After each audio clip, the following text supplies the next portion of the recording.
kamu buka Mm-mm. Maryam 71. Iya, Tolong bacakan. Maryam 71. Baik. A'udzubillahi minasyaitonirrajim. Bismillahirrahmanirrahim. Wa in minkum illa wariduha kana ala rabbika hatman maqdiya. Apa itu, Bang?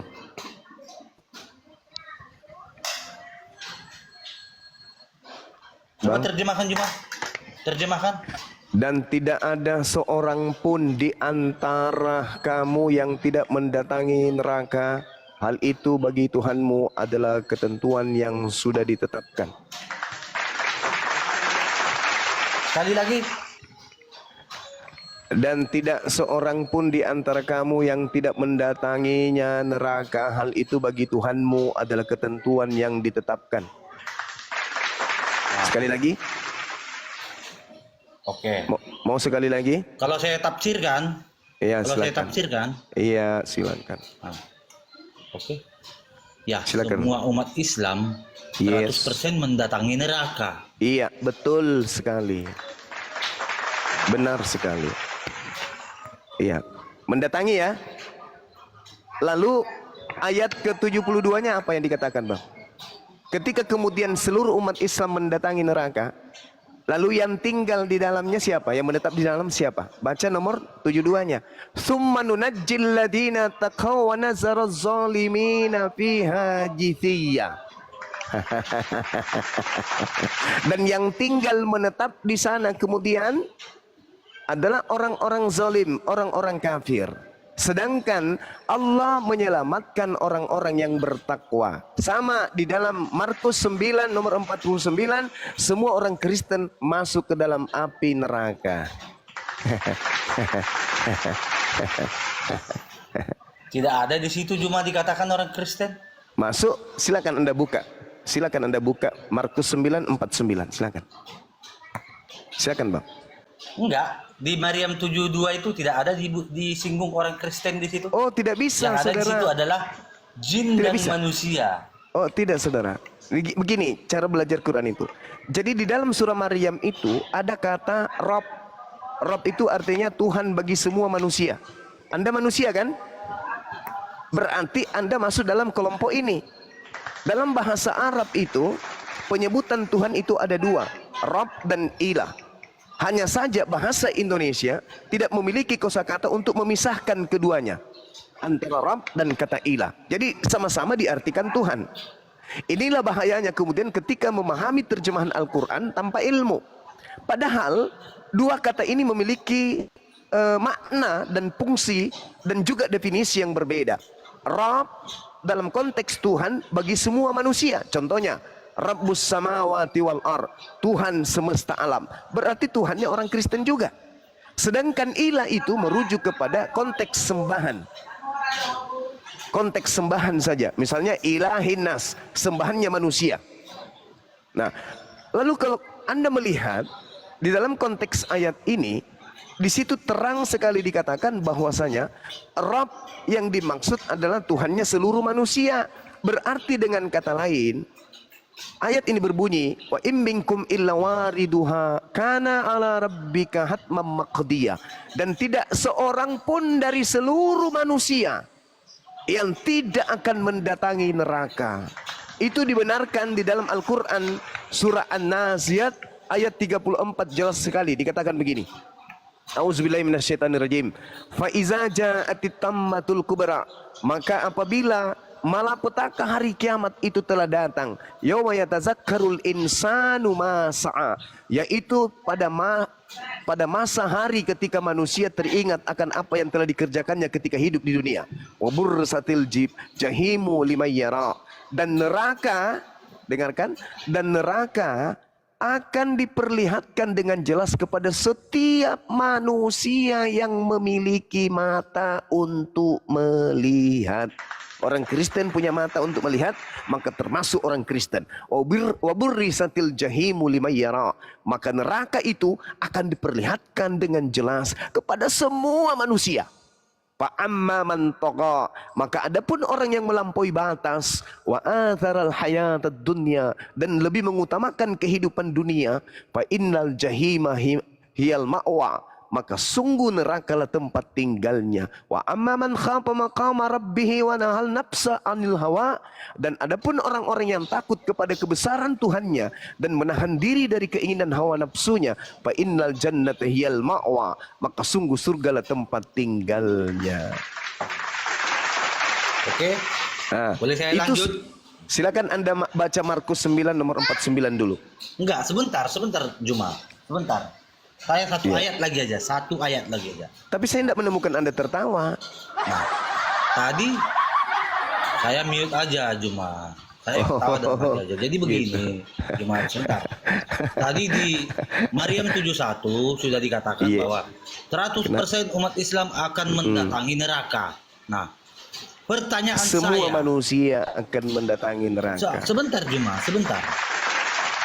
Yes. Adakah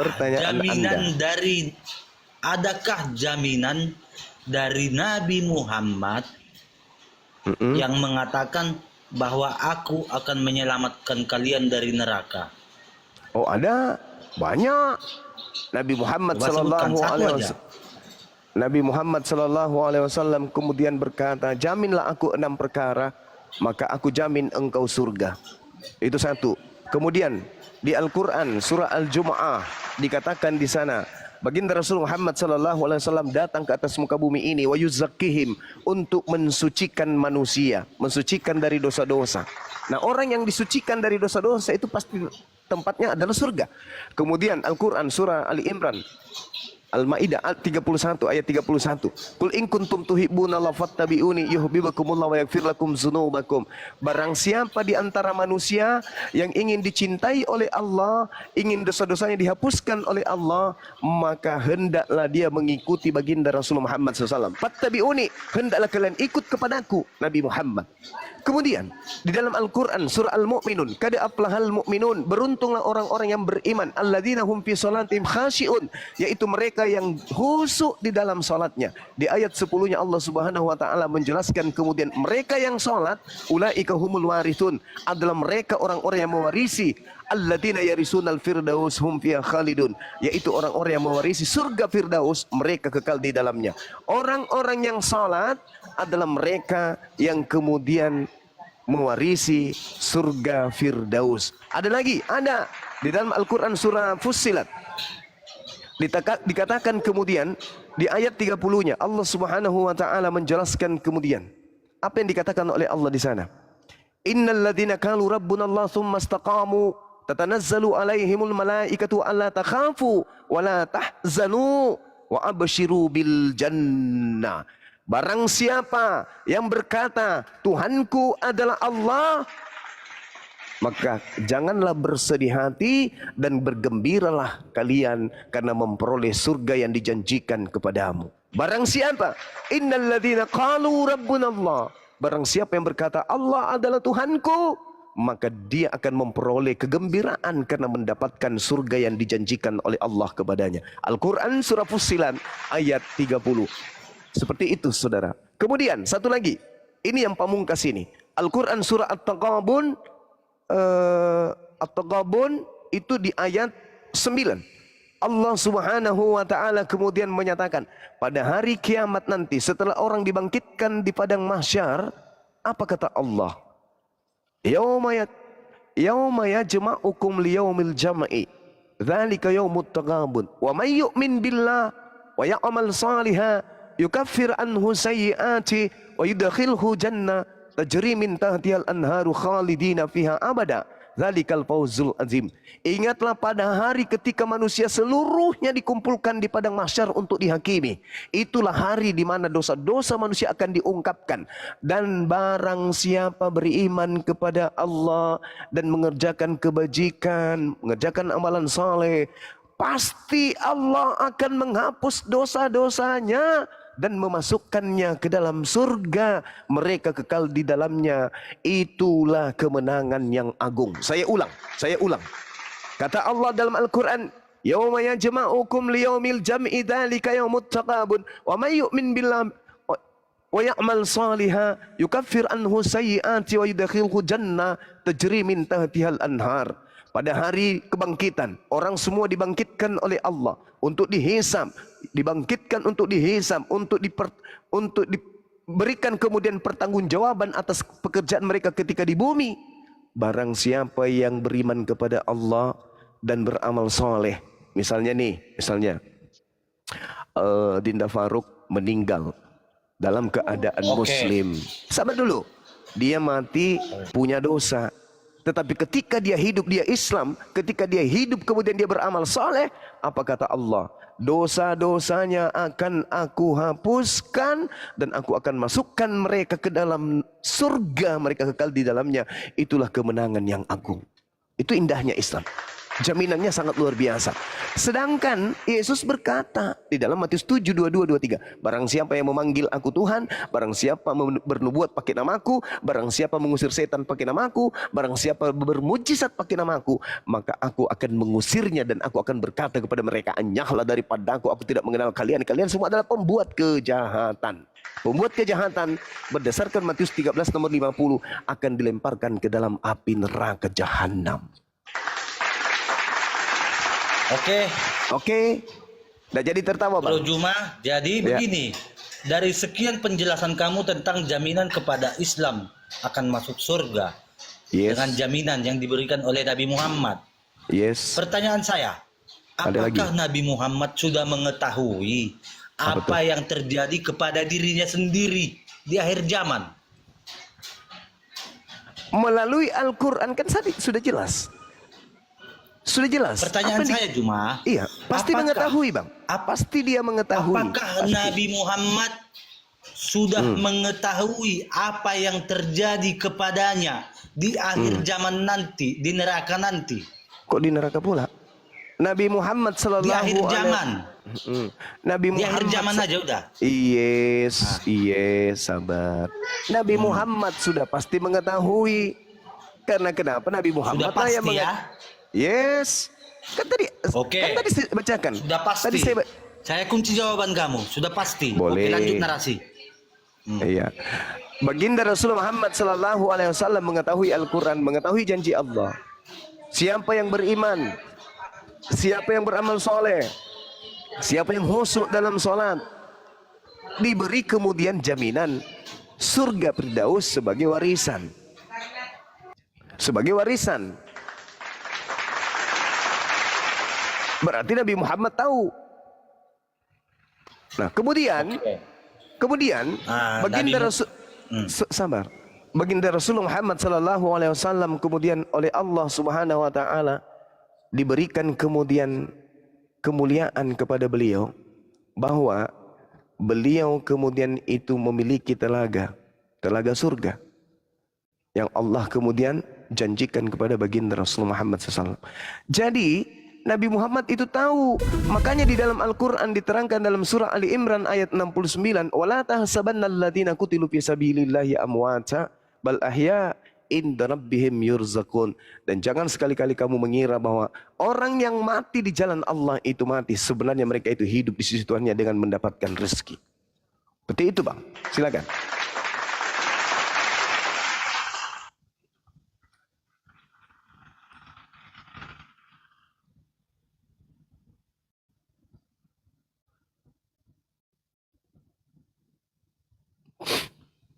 Ada lagi? Tadi Juma mengatakan baginda Rasulullah SAW sudah mengetahui tentang nasibnya di akhir zaman dan sudah pasti mengetahui, iya kan? Yes. Oke. Tolong Juma buka di surah Al-Ahqaf ayat 9. Tolong bacakan.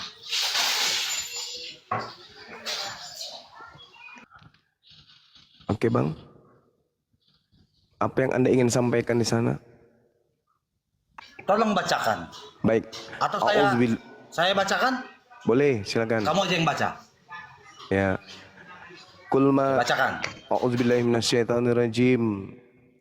Qul ma kuntu bid'an minar rusul wa ma adri ma yuf'alu bi wala bikum In attabi'u illa ma yuha ilayya wa ma ana illa nathirum mubin. Katakanlah wahai Nabi Muhammad, aku bukanlah rasul pertama di antara rasul-rasul, dan aku tidak tahu apa yang akan diperbuat terhadapku dan terhadapmu. Aku hanyalah mengikuti apa yang diwahyukan kepadaku, dan aku hanyalah pemberi peringatan dan penjelasan. Apa?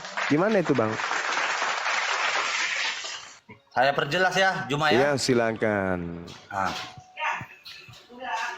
katakanlah wahai Nabi Muhammad, Yes. aku bukanlah rasul yang pertama di antara rasul-rasul yang diutus untuk menjelaskan wahyu Allah kepada umat manusia. Yes. Ya kan? Ya, terus? Aku tidak tahu apa yang akan diperbuat Allah kepadaku dan kepadamu. Ya. Aku hanyalah mengikuti apa yang diwahyukan kepadaku, dan aku tidak lain hanyalah seorang pemberi peringatan yang menjelaskan. Jadi di ayat ini ditegaskan Juma, Nabi Muhammad pun belum tahu atau tidak tahu apa yang akan dilakukan Allah kepadanya di akhir zaman nanti. Oke, silakan. Oke, saya jawab. Oke ya. Tadi kan Juma bilang Muhammad sudah mengetahui nasibnya di akhir zaman. Sementara di Al-Ahqaf ayat 9 dikatakan Muhammad belum mengetahui apa yang akan Allah lakukan kepadanya. Oke, lanjut. Oke, ada lagi? Iya. Jadi begini. Narasi saya di sini, saya ambil kesimpulan Muhammad menjamin kepada umat muslim sebuah surga Firdaus.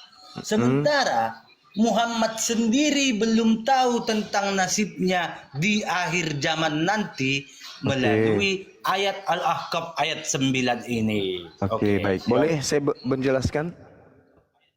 Boleh ya? Silakan. Oke. Jadi ini adalah sesuatu yang benar.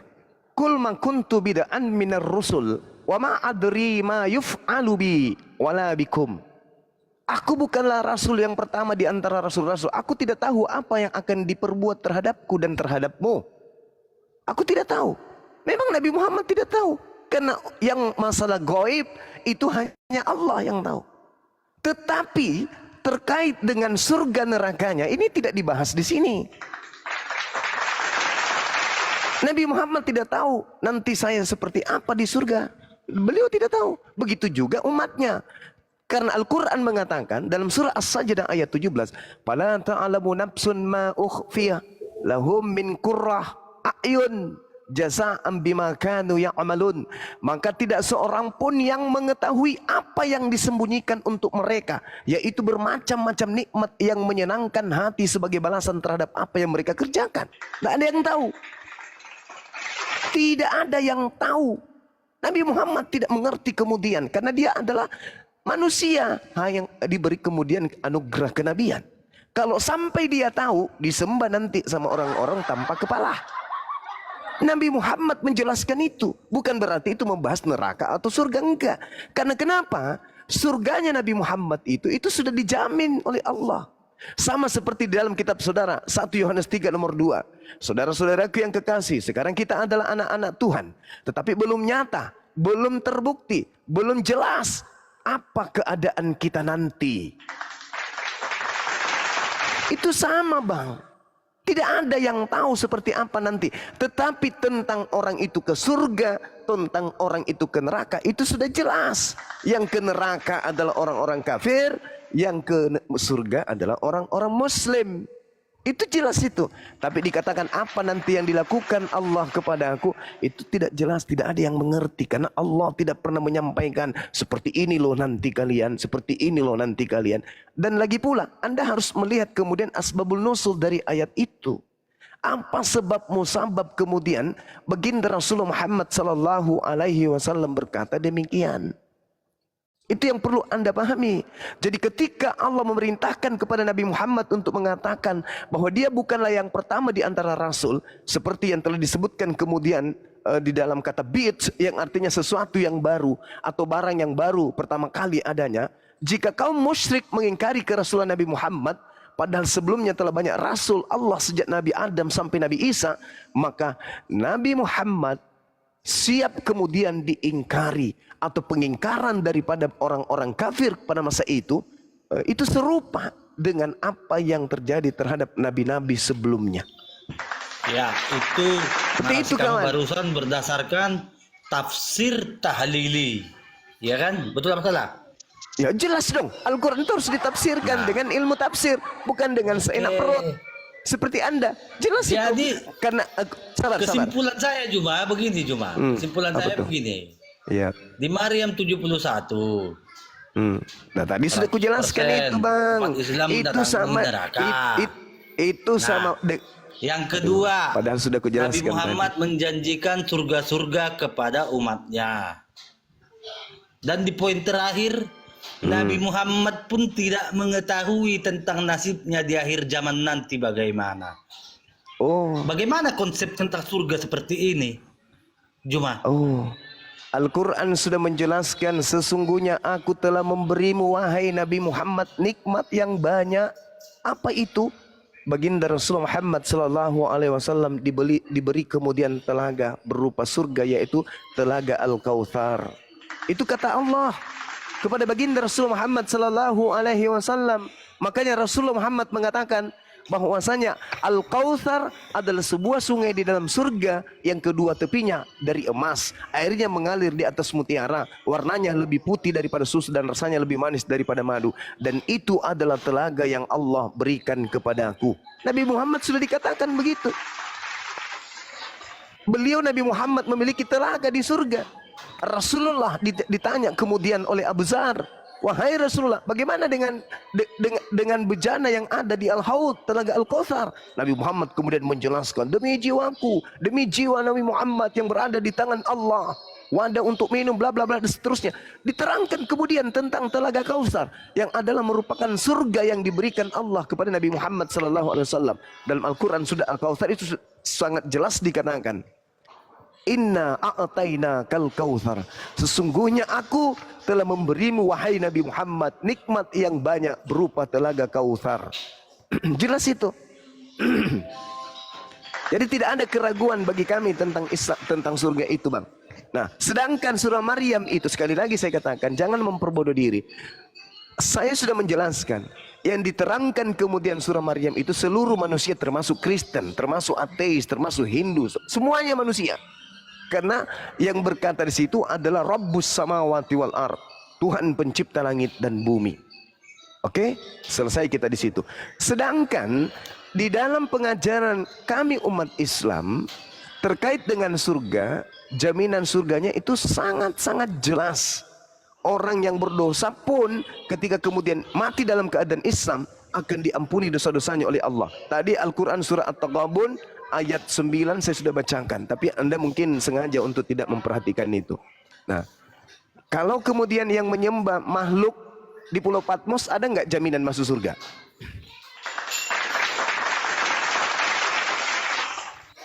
Bang, Yohanes ada nggak? 3 ayat 16. Itu ucapan Yesus, itu ucapan Tuhan untuk Bani Israel. Yang saya tanya, penyembah makhluk yang mengaku bintang timur gilang gemilang, ada nggak jaminannya? Kamu kan sudah tahu. Jangan lemah, Bang, Yohanes jangan 3 lemah. ayat 16 isinya apa? Saudara, Yohanes 3 nomor 16 itu, di situ dikatakan barang siapa yang percaya kepada Yesus, dia akan memperoleh hidup yang kekal. Yang tidak percaya mati dalam dosanya. Sekarang saya tanya, apakah Anda percaya ketika Yesus berkata, aku diutus hanya kepada domba yang hilang dari umat Israel? Apakah Anda percaya? Saya percaya. Anda domba atau bukan? Tahu nggak kategori domba ini, apa artinya domba ini? Tahu. Nah, Tahu. Yeremia 52 nomor 17. Yang disebut domba itu adalah Bani Yakub.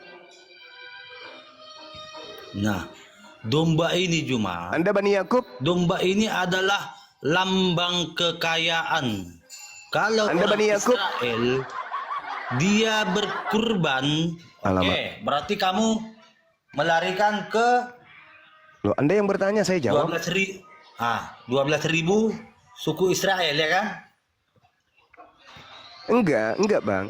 Anda percaya tidak ketika Yesus berkata kemudian aku diutus hanya kepada domba yang hilang dari umat Israel? Anda percaya?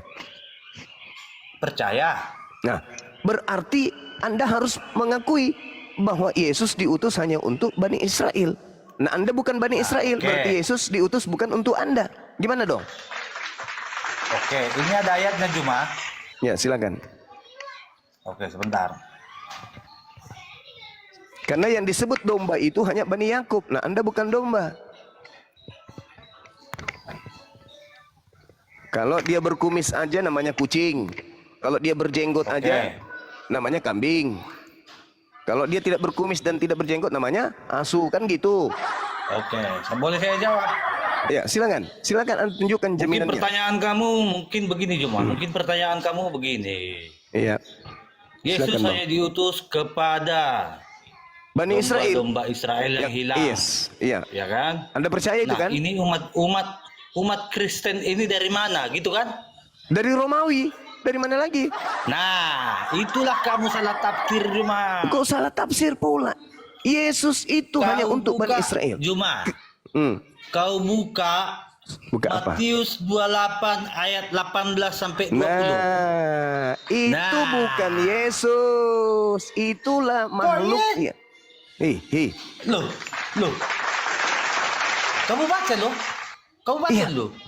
Oke. Matius 28 ayat 18. Di Oke. sini Yesus berkata, saya bacakan ya. Saya bacakan ya. Kepadaku telah diberi Yesus kuasa. mendekati mereka dan berkata, Kepadaku telah diberikan segala kuasa di sorga dan di bumi. Karena itu, pergilah, jadikanlah bangsa semua muridku, dan baptislah mereka dalam nama Bapa dan Anak dan Roh Kudus, dan ajarlah mereka melakukan segala sesuatu yang telah kuperintahkan kepadamu. Ketahuilah, aku menyertai kamu senantiasa sampai kepada akhir zaman. Bahaya ini, bahaya. Oke, sekarang saya tanya. Dari sinilah umat Kristen itu berasal. Bagus. Tepuk Silakan tangan tanya. semuanya di bawah, tepuk tangan. Dari sinilah Kristen itu berasal. Oke, bagus. Sekarang mari kita buktikan. Bukan Kristus. Dari sinilah umat Kristen itu berasal. Yes, sekali lagi saya katakan, saya mengatakan yes dan itu betul. Nah, sekarang mari kita teliti.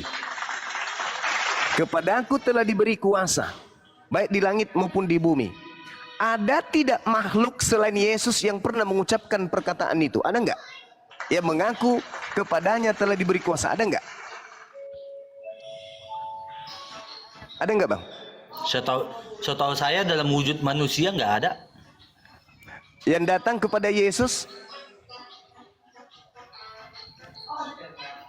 kepadaku telah diberi kuasa, itu siapa?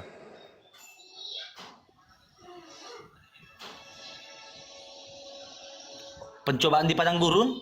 Yes, itu siapa yang mencoba Yesus dan mengatakan kepadaku telah diberi kuasa? Siapa itu, Bang? Sebentar, ini kita kunci dulu ayatnya. Iya, Kepadaku telah diberi segala kuasa di surga dan di bumi. Di bumi. Ya, nah, itu siapa? kita kunci. Siapa itu, Bang? Di surga dan di bumi. Iya, itu siapa, Bang? Ya, itu siapa? Di sini Yesus berkata. Iya, sebelumnya Yesus, sebelum orang yang keluar dari kubur itu berkata demikian, ada orang yang lebih dulu berkata, ada makhluk yang lebih dulu berkata. Bukan itu orang. siapa? Bukan Siapa? orang. Lalu?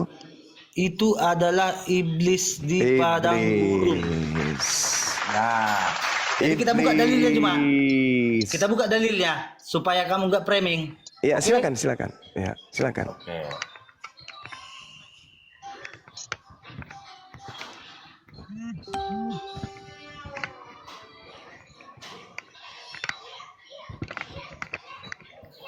Ini tertulis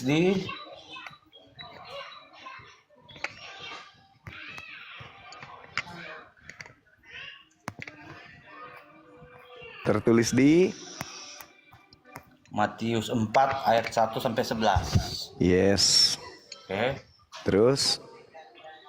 Sebentar.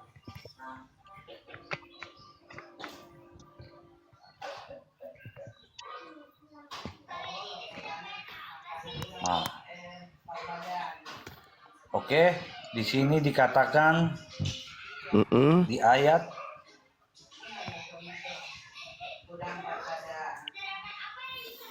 Di ayat 8, iblis berkata, dan iblis membawanya pula ke atas gunung yang tinggi dan memperlihatkan kepadanya semua kerajaan dunia dengan kemegahannya.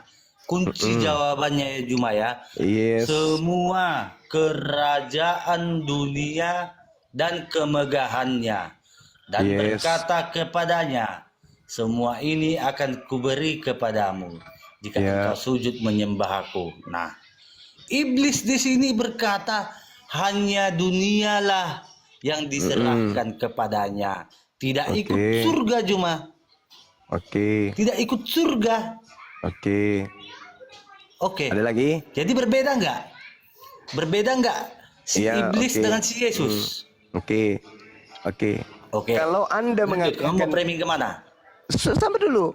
Kalau Anda mengatakan bahwa Yesus juga yang berkuasa di surga, di dalam kitab saudara dikatakan kemudian, ini pengakuannya dalam Korintus 15 nomor 28. Dikatakan bahwasanya Yesus nanti kemudian di surga itu tidak memiliki kuasa. Di dalam 1 Korintus 15 nomor 28. Tetapi segala sesuatu telah ditaklukkan. Segala sesuatu telah ditaklukkan. Sebentar. Yang pertama Korintus berapa kamu bilang? 1 Korintus 15 nomor 28. Oke, kita buka ya biar kita enggak. Yes. 1 Korintus 15 28. Ayat 28. Oke. Coba Anda baca. Anda lah yang baca. Oke. Konteksnya di sini tentang kebangkitan kita.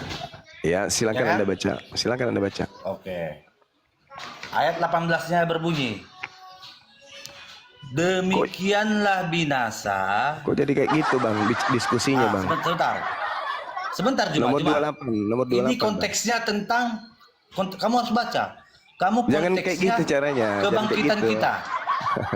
Sebentar Juma, kebangkitan kita ya kan? Di sini dia dikatakan dari ayat 16 kita baca. Baca aja sekalian satu kitab. Sebab jika benar orang mati tidak dibangkitkan, maka Kristus juga tidak dibangkitkan. Dan jika Kristus tidak dibangkitkan, maka sia-sialah kepercayaan dan kamu masih hidup dalam dosamu. Demikianlah binasa juga orang-orang yang mati dalam Kristus.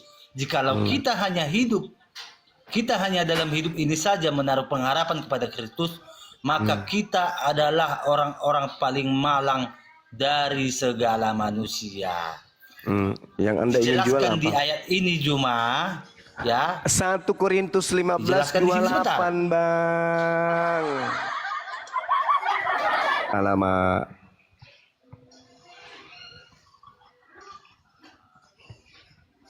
1 Korintus 15 ayat 28.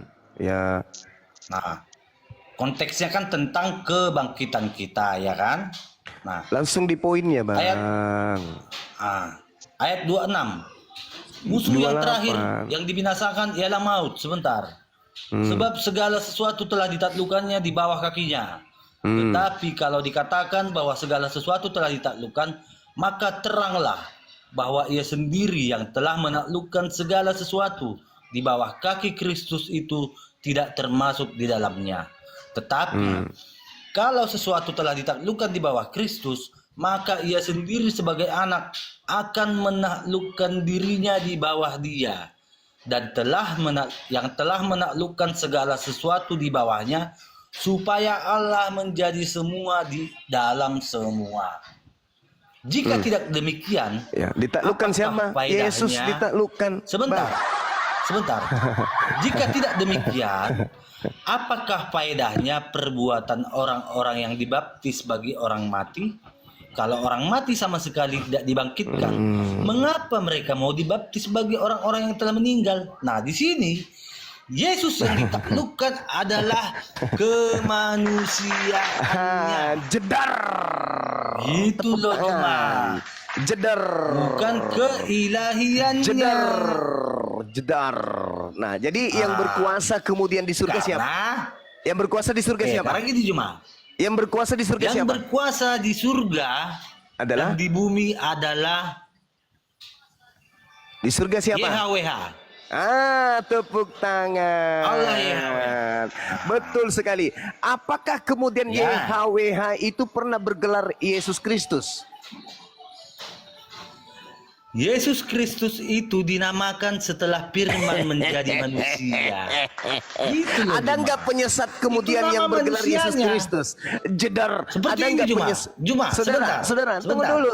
Anda tadi membawa narasi Matius 28 nomor 18. Kepadaku telah diberi kuasa.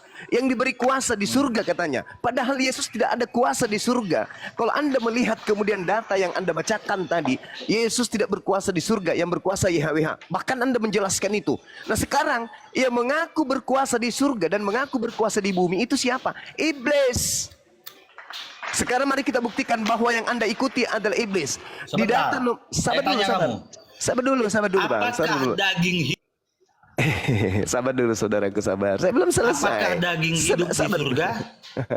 Iya dong, daging hidup di surga, jelas itu. Jelas itu, Bang. Sekarang begini. Cuma daging tidak hidup di surga. Kata siapa, Bang? Bagaimana caranya makan minum bersama dengan Abraham kalau tidak ada daging? Anda mau memegang gelas itu kayak mana ceritanya? Anda mau menari di hadapan Tuhan, bagaimana Anda menari tidak ada kaki? Jangan ngadi-ngadi. Kitab akan membuat Anda menderita ketika Anda melebar kemana-mana. Sabar dulu, saya selesaikan Saya dulu. akan Saya selesaikan dulu, Bang. saya akan tanya- jelaskan Surga Kristen itu, aduh, jangan dijelaskan di sini. Kasihan nanti yang lain. Karena kalau saya upas surga Kristen itu bahaya. Kita selesaikan ini dulu. Matius 28 nomor 18. Kepadaku telah diberi kuasa, baik di langit maupun di bumi. Dan aku kemudian memberikan kepada siapapun yang aku kehendaki. Yesus ketika pengajaran, Bang, aku tidak dapat berbuat apa-apa dari diriku sendiri. Itu Yesus yang asli tuh. Kisah para Rasul 2 nomor 22, Yesus bisa membangkitkan orang mati, ini dan itu dikarenakan Allah yang melakukan melalui perantaraan Yesus, bukan Yesus. Kok tiba-tiba dia datang, kepadaku telah diberi kuasa baik di langit maupun di bumi. Ini siapa ini? Ketika kemudian Yesus hendak dibunuh sekalipun, Yesus berdoa bersungguh-sungguh. Dia kemudian ketakutan, dia kemudian marah kepada muridnya ketika muridnya tidak berjaga-jaga ketika ia berdoa. Dia lari ke Efraim ketika kemudian orang Yahudi berniat untuk membunuhnya. Berdoa semalam-malaman. Di dalam Ibrani 5 nomor 7, sebagai manusia dia mempersembahkan doa yang bersungguh-sungguh. Dan atas kesalehannya doanya dikabulkan. Jangan Anda membolak-balikkan kemudian seakan-akan yang datang di Pulau Patmos itu, yang keluar dari kubur itu adalah Yesus. Itu bukan Yesus. Ketika dia berkatakan, kepadaku telah diberi kuasa, baik di langit maupun di bumi. Yesus mengatakan, penguasa bumi ini adalah iblis. Waspadalah kepada penguasa yang ada di bumi ini, yaitu iblis. Iblisnya boleh nggak dia mengaku sebagai Yesus Kristus? Boleh. Dan Yesus memberikan legitimasi itu, bahwa penyesat itu akan datang dengan memakai nama Yesus Kristus. Mari kita buktikan nih. Mari kita buktikan. Dari data yang saudara sebutkan tadi Matius 28 nomor 19 apa katanya? Pergilah, jadikanlah seluruh bangsa menjadi pengikutku. Bertentangan dengan Matius 15 nomor 24. Aku diutus hanya kepada domba yang hilang dari umat Israel. Tadi Anda katakan Anda percaya. Kenapa sekarang Anda berubah? Seakan-akan Yesus itu plan. Nah, ketika kemudian pergilah ke seluruh bangsa, jadikanlah seluruh bangsa menjadi muridku. Data nomor 20-nya coba Anda deteksi. Ini kuncinya di sini. Ajarlah mereka melakukan segala sesuatu yang kuperintahkan kepadamu.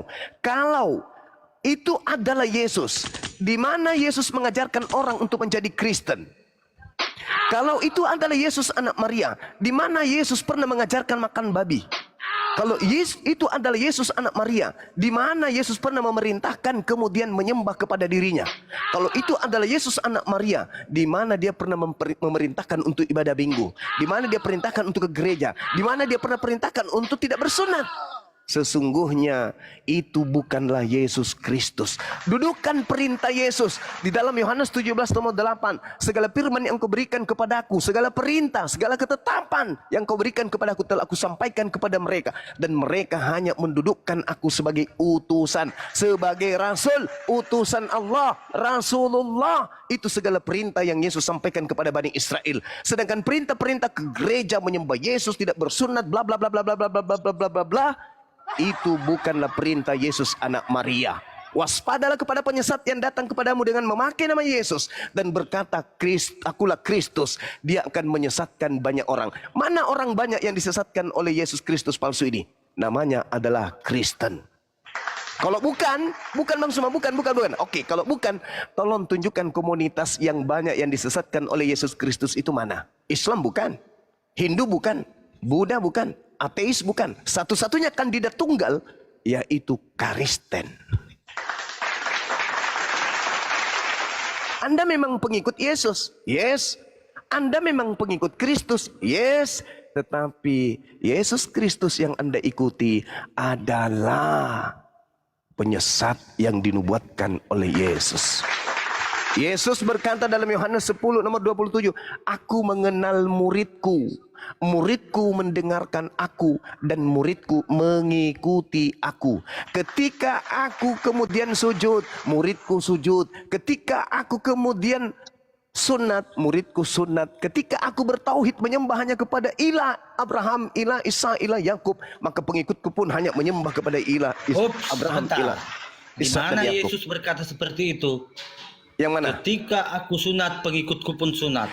Yohanes Mana 10, kata Yesus seperti itu? Yohanes 10 nomor 27. Yohanes 14 nomor 12. Jika engkau mengasihi aku, engkau juga akan melakukan pekerjaan yang aku lakukan. Silakan Anda baca. Pekerjaan. Yes. Bukan tradisi. Sunat itu tradisi. Bukankah pekerjaan itu adalah olahan tubuh, jasad? Loh, Yesus mempekerjakan tubuhnya. Coba Anda lihat. Saudara, kita bisa sunat sendiri? Saudara, Yohanes 4 nomor 34. Apa kata Yesus? Makananku adalah melakukan kehendak Dia yang mengutus aku dan menyelesaikan pekerjaannya. Nah, berarti pekerjaan Yesus apa? Pekerjaan Yesus bukan sunat. Saudara, pekerjaan Yesus ketika Dia datang di tengah-tengah Bani Israel, pekerjaannya itu sebagai Kristen atau sebagai Yahudi? Nah, sebentar. Kamu tadi Jawab sudah aja menjelaskan bahwa Yesus, sebentar. Jawab aja dulu, Bang. Makananku adalah melakukan kehendak kepada Dia. domba-domba Israel yang hilang. Yes, betul. Dan cuma tidak boleh mengingkari bahwa Yesus itu lahir sebagai keturunan Yahudi. Ya memang betul. Benar? Dia keturunan betul. Dia dari keturunan Yehuda, betul.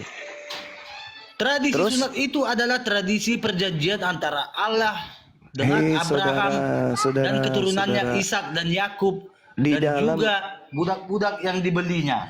Di dalam kitab Jadi saudara. sunat itu tradisi Yahudi cuma. Saudara, di dalam kitab saudara 1 Yohanes 2 nomor 6, barang siapa yang mengatakan bahwa dia hidup di dalam Yesus, maka dia wajib hidup sebagaimana Yesus hidup. Ketika Yesus hidup, apakah dia hidup sebagai Kristen atau dia hidup sebagai Yahudi? Jawab dulu. Bang. Lanjut aja. Enggak, saya bertanya. Barang siapa yang mengatakan bahwa dia ada di dalam Yesus, maka dia wajib hidup sama seperti Yesus hidup. Di situ sebenarnya, silakan. Apakah Yesus hidup Itu ala Kristen? tertulis di Yohanes berapa kamu bilang? 1 Yohanes 2. 1 Yohanes 2 nomor 6.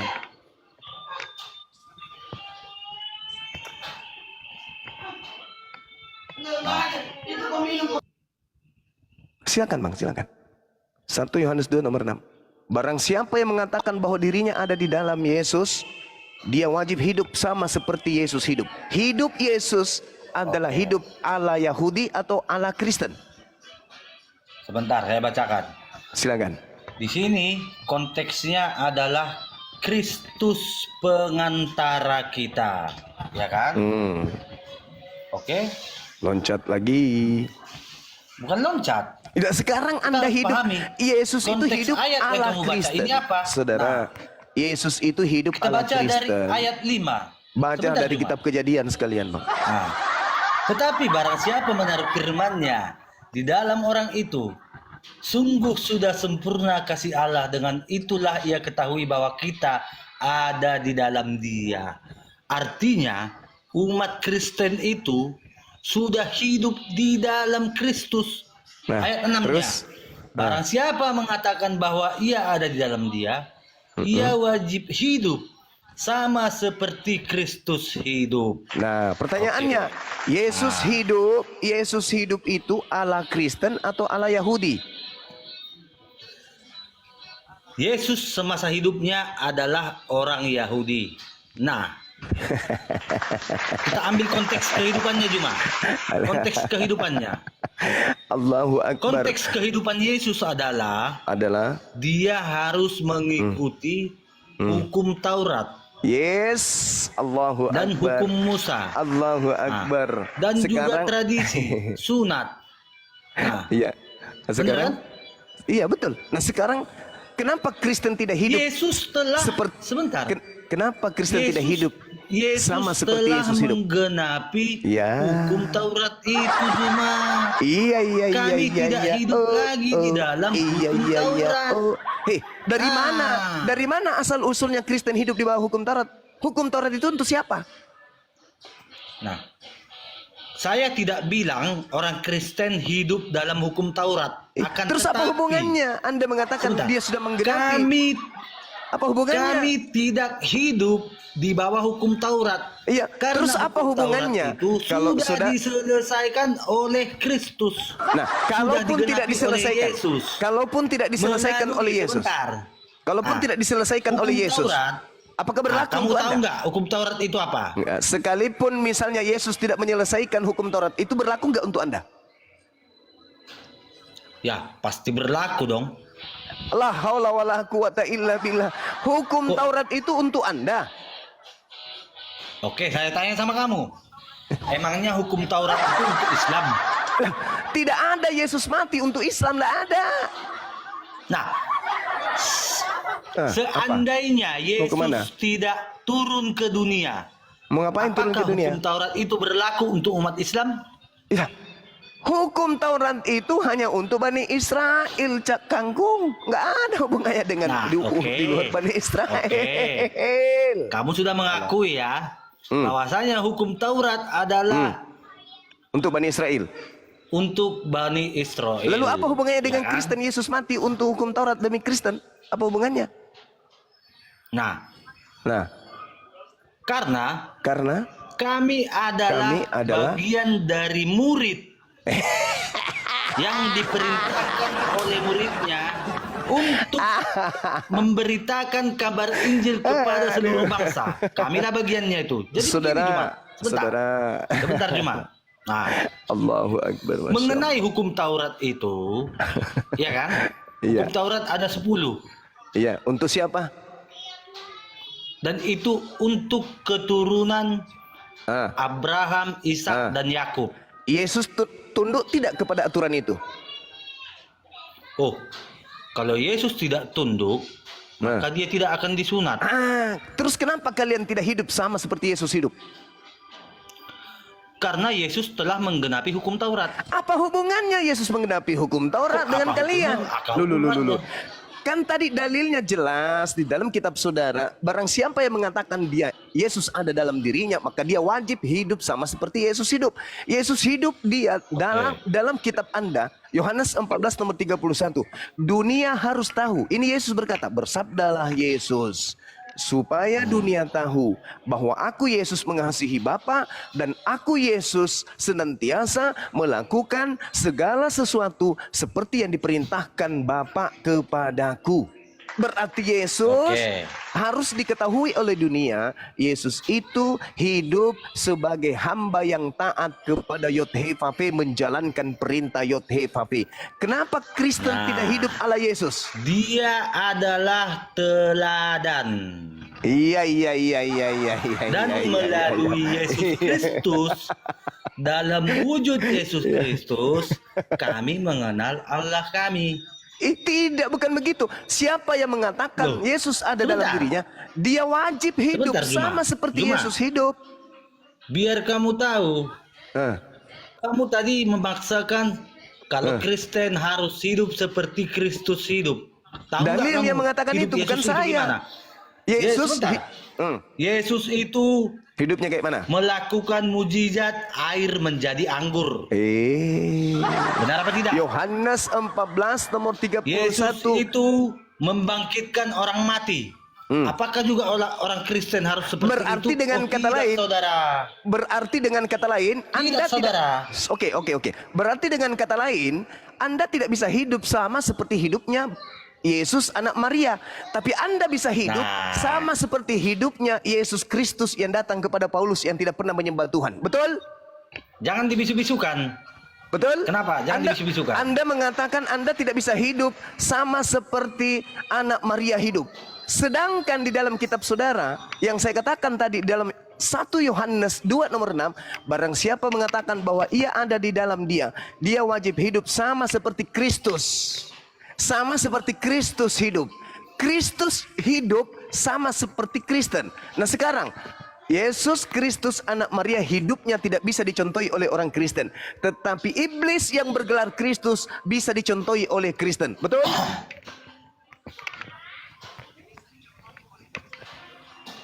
Lanjut aja, lanjut. Nah, sekarang di dalil 1 Yohanes 2 nomor 6 ini, orang Kristen harus hidup sama seperti Kristus hidup. Kristus yang hidup kemudian di tengah-tengah Bani Israel, anak Maria, itu potong kulup. Kristus yang datang kepada Paulus tidak potong kulup. Kristen tidak potong kulup. Berarti Kristen hidup sama seperti Kristus yang tidak potong kulup yang datang kepada Paulus. Oke. Selesai kita. Tolong tunjukkan dalilnya bahwasanya Yesus yang dijumpai Paulus saat perjalanan ke Damaskus adalah Yesus yang tidak potong kulup. Coba tunjukkan dalilnya. Galatia 1 nomor 11. Nomor 12. Baca. Baca bang. Silakan bang. Biar semua teman-teman tercerahkan. Silakan.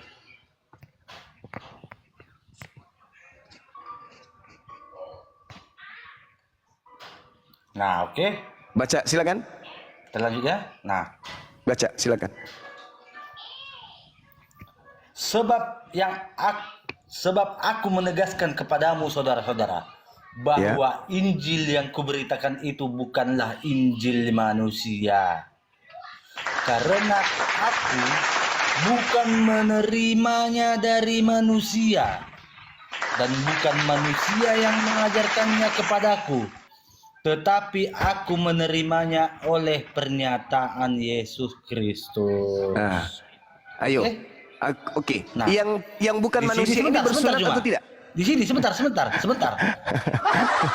Yesus Kristus yang dimaksud Paulus dalam ayat ini adalah Yesus Kristus yang dia jumpai di perjalanan saat ke Damaskus.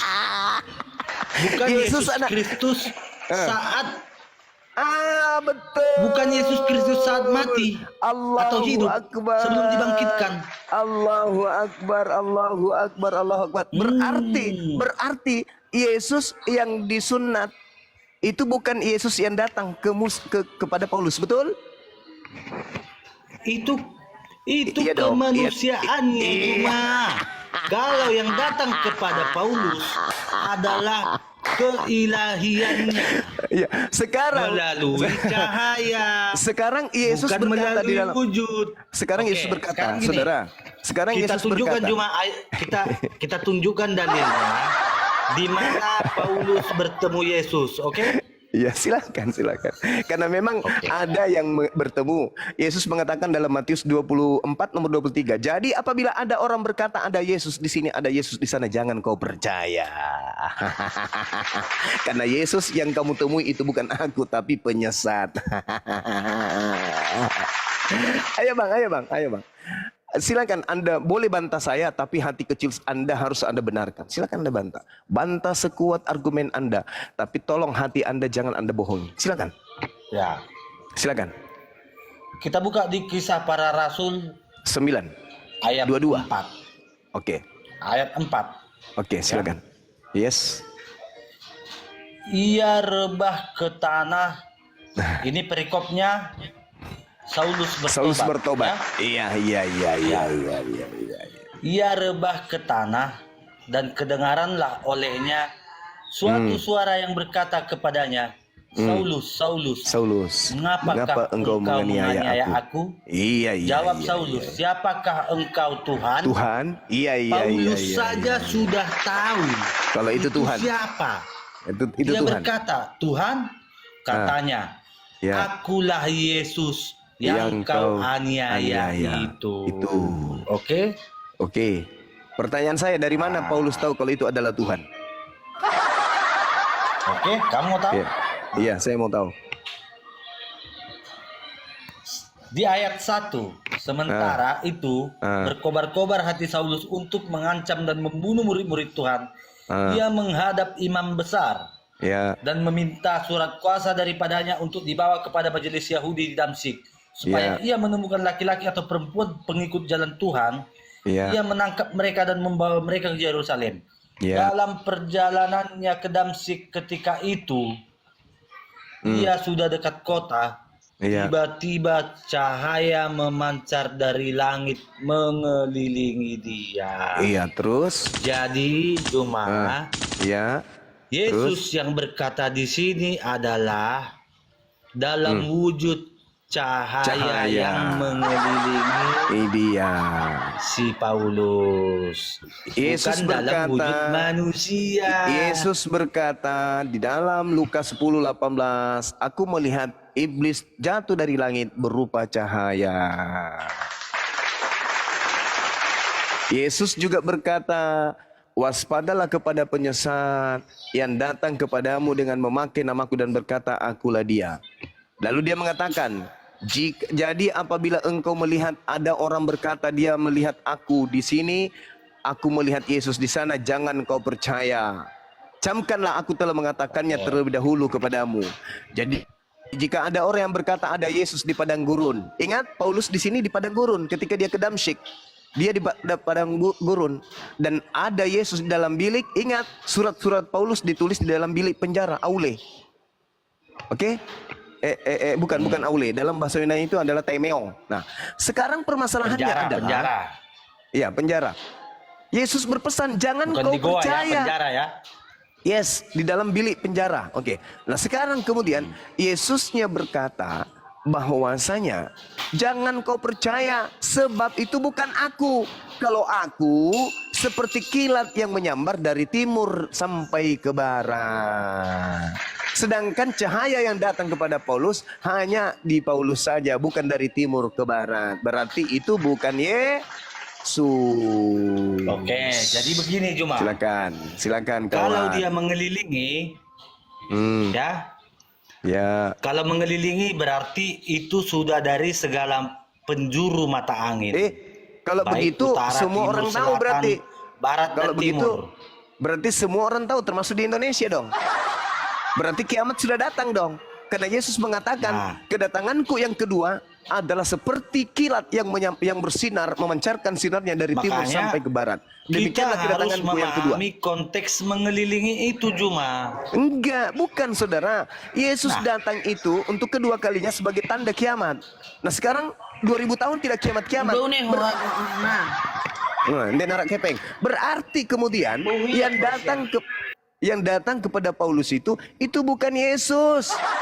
Sebab makanya dia mengatakan Oke, ya, cuma. ente. Nggak usah Oke. terlalu banyak framing cuma. Jadi Loh, kok begini banyak maksud framing saya. pula? Sekarang menurut Yesus Kamu kedatangannya. harus paham Sabar dulu kawan. ayat ini. Sabar dulu kawan. Jangan kau jadiin saya Bible. Sekarang permasalahannya adalah Yesus mengatakan ada dua. Pertama, kedatangannya yang kedua sebagai manusia. Penyesat datang bukan sebagai manusia. Nah sekarang yang datang kepada Paulus ini manusia atau bukan? Saya ulang. Yesus berkata kedatangannya yang kedua sebagai manusia. Yang datang kepada Paulus adalah cahaya. Bagus. Kedatangan Yesus yang kedua menurut Yesus sebagai manusia. Betul? yang datang Itu kepada konteks akhir zaman. sekarang Loh, yang datang kepada kamu jangan Paulus. bantah. Iya betul Oke. itu, betul. Memang betul, Kamu memang betul. kamu Memang kamu betul. kamu nggak paham Memang betul. tentang Memang ayat yang betul. mengatakan dia akan datang lagi sebagaimana kamu melihat dia pergi. Yes, itu kata malaikat. Sekarang Nah, begini. Nah, sekarang dan di begini akhir pertanyaan zaman saya. itu cuma- Pertanyaan saya, saudara. Pertanyaan saya. Nah. Menurut Yesus, kedatangannya sebagai manusia atau sebagai bukan manusia? Jawab. Gimana pertanyaanmu? Kedatangan Yesus yang kedua itu datang sebagai manusia atau datang bukan sebagai manusia? Oh, tidak. Tidak Dia apa? Oh, akan no. datang Sebagai- sebentar. Dia datang kedua kalinya sebagai Dia akan datang dalam wujud keilahiannya. di mana itu dia katakan? Sebagaimana- Ayo. sebentar. Di mana Yesus katakan itu? Sebagaimana- Bahwa dia akan datang dalam wujud keilahian. Silakan. Tunjukkan. Sebentar. Di mana Yesus pernah mengatakan itu? Ah, kena kau di sini. Kena kau, Bang. Nah, Pindah jantungmu, ini Bang. bukan Yesus yang berkata. Ah, Kita buka ayatnya cuma ya. Sekarang Yesus Kita buka ayatnya. mengatakan apa? Sabar dulu. Yesus mengatakan apa? Aku datang kedua kali nanti sebagai apa? Manusia kan? Betul? Dan waspadalah kepada selain daripada itu kan? Betul? Karena penyesat akan datang mengaku Yesus Kristus. Betul? Sedangkan aku datang kedua kalinya sebagai manusia.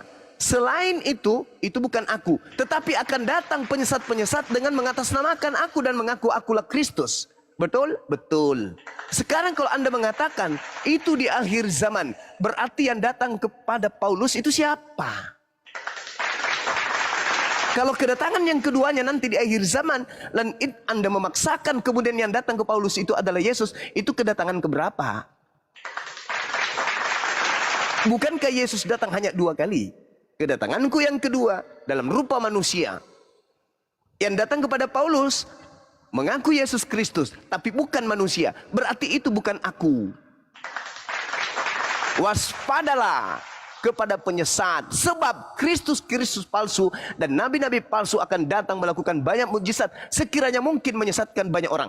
Camkanlah, aku sudah mengatakannya kepadamu. Jadi bila ada orang berkata ada Yesus di padang gurun di Damsyik dan ada Yesus di dalam bilik penjara, jangan kau percaya, sebab sama seperti kilat akan menyambar dari timur sampai ke barat. Demikianlah nanti kedatanganku yang kedua sebagai anak manusia.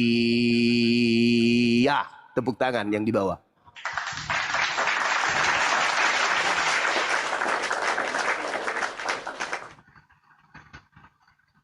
Silakan, Anda pengikut Kristus yang bukan manusia. Ayo, kami percaya itu. Cuma Silakan. Masih bernapas kamu harus rupanya. paham Silakan. tentang Apa itu, Bang? pribadi Yesus, tubuh Yesus setelah kebangkitan, dan dari tubuh Yesus dengan sebelum kebangkitan. dari Yesus atau dari mana ini, Bang? Saya harus tahu. Nah,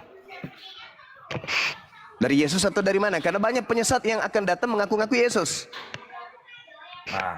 jadi di sini kita akan buka ayatnya di Kisah Para Rasul. Itu dari 1 Paulus. ayat 6. Itu dari Lukas Sebentar. berarti, Bang. Sebentar. Iya, silakan. Mau silakan. dari Lukas pun itu, mau dari mana pun itu. Oh, enggak bisa. Di sini akan diterangkan ayatnya, oke? Iya, Kita karena baca. akan percaya enggak Anda menurut Sebentar. Yesus akan datang? Sabar dulu.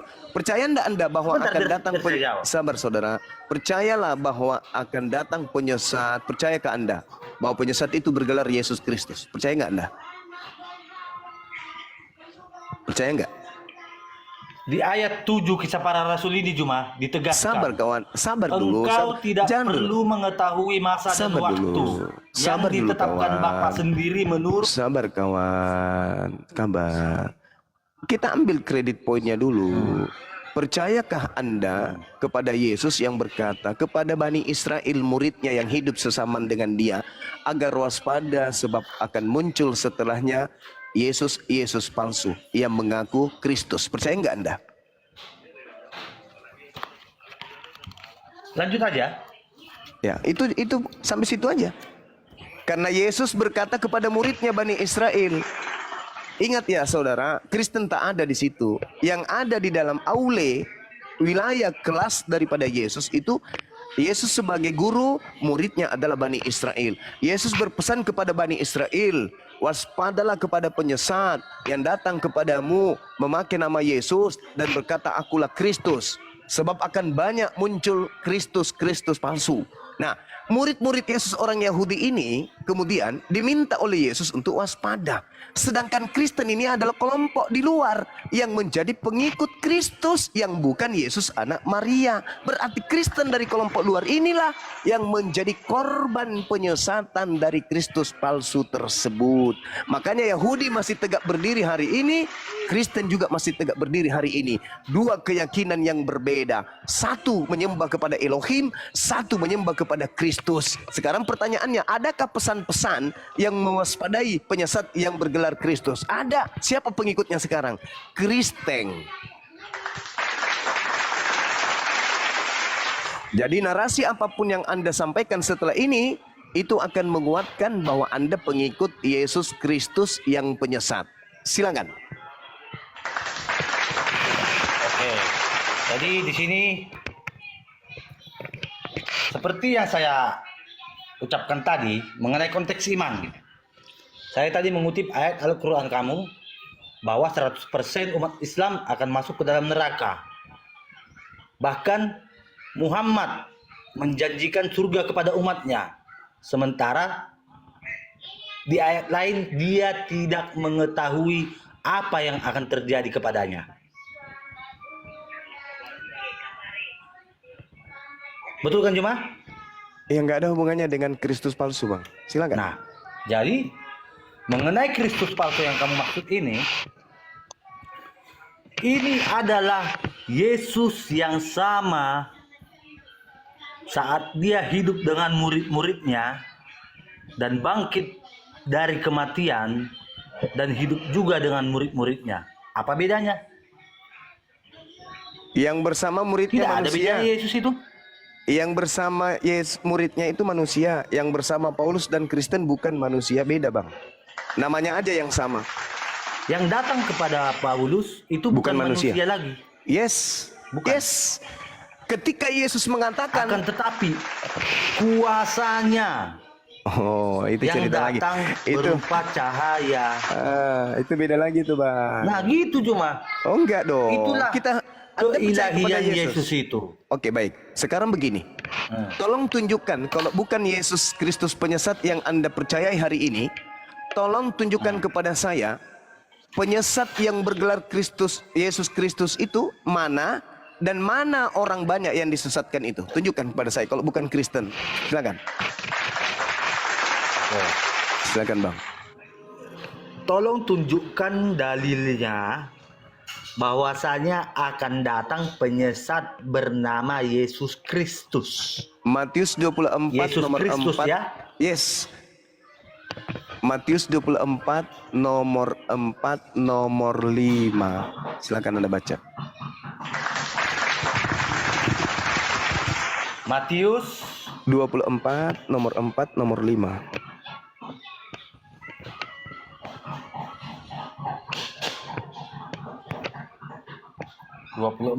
ayat 4 nomor dan juga 5. Matius 24 nomor 5. Nomor 4 dan 5. Oke. Di sini ayat tentang permulaan penderitaan Yesus Kristus ya. Oke. Di ayat 3 dia berkhotbah. Datanglah murid-muridnya kepadanya untuk bercakap-cakap sendirian dengan dia. Kata mereka, katakanlah kepada kami bila manakah itu akan terjadi dan apakah tanda kedatanganmu dan tanda kesudahan dunia? Jawab Yesus, waspadalah supaya jangan ada orang yang menyesatkan kamu. Sebab banyak orang akan datang dengan memakai namaku dan berkata, akulah Mesias. Dan mereka akan menyesatkan banyak orang. Kamu akan mendengar deru perang atau kabar-kabar tentang perang. Namun berwas-waslah, jangan kamu gelisah. Sebab semuanya itu harus terjadi, tetapi belum kesudahannya Juma. Di mana di sini Yesus Kristus? Baik. Di dalam data nomor 4-nya Kalau tentang Mesias palsu, ya banyak. Tunggu Bang, tunggu. Pelan-pelan kita, pelan-pelan. Di dalam data nomor 4-nya, waspadalah supaya jangan ada orang yang menyesatkan kamu. Kamu di sini Bani Israel. Sebab banyak orang yang akan datang dengan memakai namaku. Namaku siapa? Yesus. Penyesat itu memakai namaku. Berarti penyesat itu bergelar Yesus. Akulah Kristus, akulah Mesias. Berarti penyesat itu mengaku Yesus. Cukup aja itu. Loh, Mesias, tidak ada disebut Yesus Kristus. lah, akulah Kristus, Bang. Penyesat itu datang dengan memakai nama Yesus. Berarti penyesat itu memakai nama Yesus. Di sini, Juma, sebab banyak orang akan datang dengan memakai namaku. Namaku siapa? Namaku siapa? Tunggu dulu. Namaku siapa? Akulah Mesias. Namaku siapa? Yesus. Tunggu dulu. Nah, Yesus. Berarti Yesus itu mengaku Mesias kan? Ya. Nah, berarti penyesat itu bernama Yesus Kristus. Nah, di sini Menyesatkan banyak orang Yesus Kristus itu. Paulus mengatakan di dalam Galatia 1 nomor 11, aku menerima Injil bukan dari manusia, tetapi dari pernyataan sosok yang bernama Yesus Kristus. Oke. Banyak nggak setelahnya itu ikut Paulus? Setelah Yesus Kristus itu datang, banyak. Nah itu dia, tergenapi kan? Tergenapi. Apalagi masalahnya?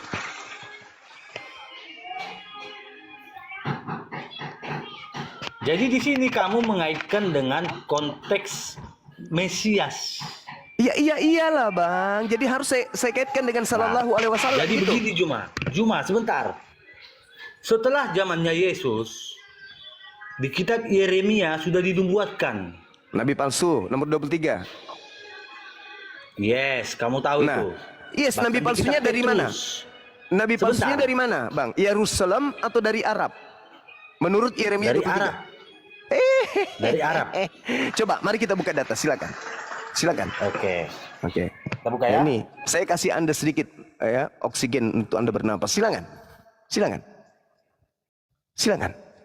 Baca di data nomor 9-nya mulai, karena di situ berbicara mengenai nabi palsu. Mengenai nabi-nabi, hatiku hancur dalam dadaku. Segala tulangku goyah, keadaanku seperti orang mabuk, seperti laki-laki yang terlalu banyak minum anggur oleh karena Tuhan dan oleh karena firman-Nya yang suci. Negeri telah penuh dengan orang-orang berzina. Sungguh oleh karena kutuk ini gersanglah negeri dan layulah padang-padang rumput di gurun. Apa yang dikejar mereka adalah kejahatan dan kekuatan mereka adalah ketidakadilan. Sungguh baik nabi maupun imam berlaku fasik. Di rumahku pun juga aku mendapati kejahatan mereka. Demikianlah firman Tuhan. Sebab itu jalan mereka akan seperti jalan-jalan licin bagi mereka. Di dalam gelap mereka akan tersandung dan akan jatuh di sana.